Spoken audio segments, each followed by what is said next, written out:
Hey everyone, come on in, get a seat. I'm Joe Pelayo with the Top 5 News Show, giving you 5 stories in 5 minutes, and look forward to keeping you abreast every weekday at 5 o'clock. If you're new here, come on in, and we're glad you're here. Weekdays at 5 Eastern. Let's begin. Story 1 today. Dilbert creator Scott Adams has passed away at age 68 after a battle with prostate cancer. The comic strip artist known for satirizing office life and bad bosses was dropped from syndication in 2023 over controversial remarks, but continued his beloved Real Coffee with Scott Adams show until the very end. In my post today, I shared how I had listened to him for years and I felt like maybe I'd lost a good friend. As I wrote, heaven gained a good one, and he gave his life to Christ right at the end. Adam's final message read, I accept Jesus Christ as my Lord and Savior, and I look forward to spending an eternity with him.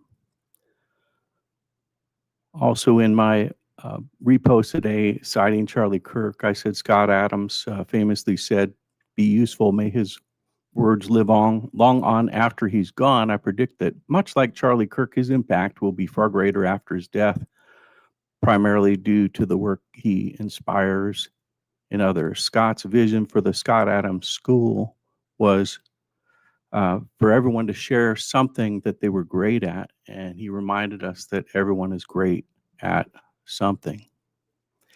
He did one of the things he was great at, the Real Coffee with Scott Adams show, until the day he died. RSVP Scott Adams, the man is gone, but the legacy lives on.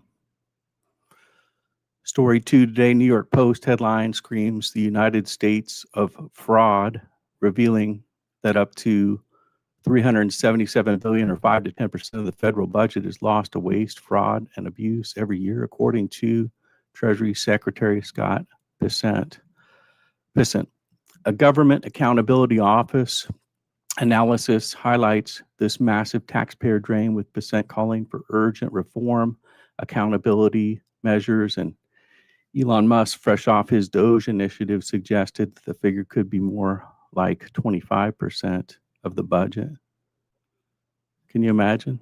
25% of your tax dollars is just pure fraud. Story 3 today, President Trump established a new Department of Justice Division for National Fraud Enforcement to combat fraud targeting the federal programs, benefits, businesses, nonprofits, and citizens, led by Assistant Attorney General. The division will investigate and prosecute cases, set national priorities, propose reforms to close vulnerabilities, and advise on high-impact matters.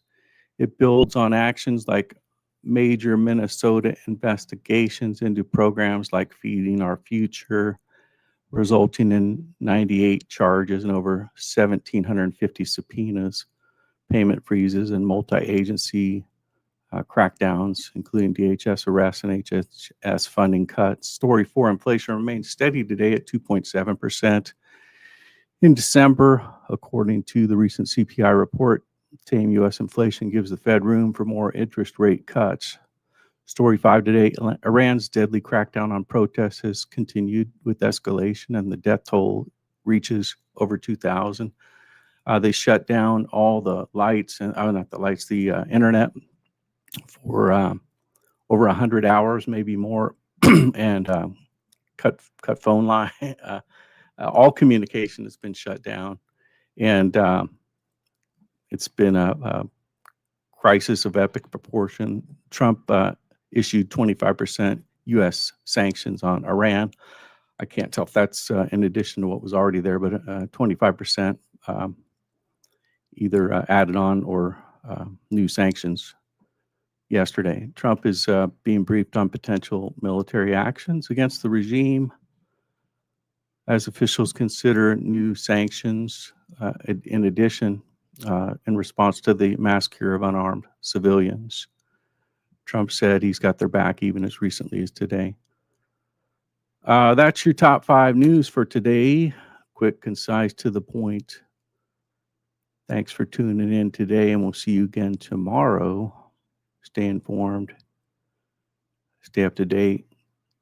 Keep the pace. Now for an encouraging word. Friends, when life gets really difficult, don't jump to conclusions that God isn't on the job, because he is glad that you're in the very thick of what Christ experienced. This is a spiritual refining process after all, and the glory is just around the corner.